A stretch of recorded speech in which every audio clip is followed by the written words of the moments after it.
कशाच्या त्रासासाठी तुम्ही माझ्याकडे येत होते?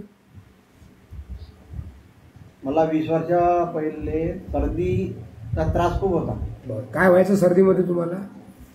सर्दीमध्ये माझ्या नकातून असं द्रव रूपात खूप पाणी वाहत होतं.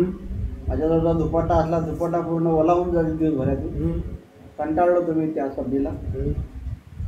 तर बऱ्याच ठिकाणी मी इलाज केले सर्दीसाठी.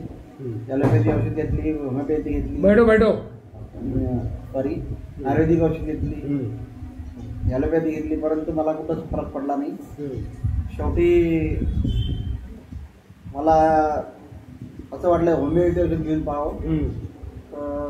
हातकुलीला आपल्या डॉक्टर जे बरं आहे असं समजलं आणि तुमची औषध घेतली 7-8 वर्षापूर्वी.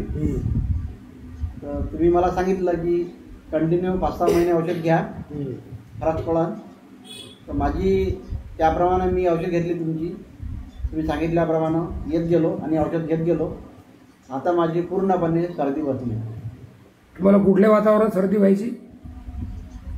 जून महिना लागल्यानंतर मला जास्त त्रास होत होता आणि सिगारेटच्या धुरामध्ये, झुकटामध्ये, सोयाबीनच्या कुटाराच्या सहवासात आलं होतं, जास्त प्रमाणात होतो.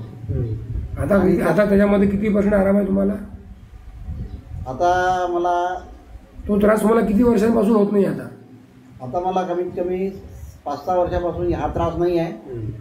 फक्त मला आता यावेळेस ऑगस्ट आणि सप्टेंबरमध्ये एलर्जिक सर्दी होती. ठीक आहे, बाकी सर्दी म्हणून राहत नाही. थोडं एलर्जीचा त्रास होतो. एलर्जी त्रास होतो 2 महिने. बाकी इतर वेळी मी एकदम नॉर्मल म्हणून आरोग्य राहील माझं. धन्यवाद.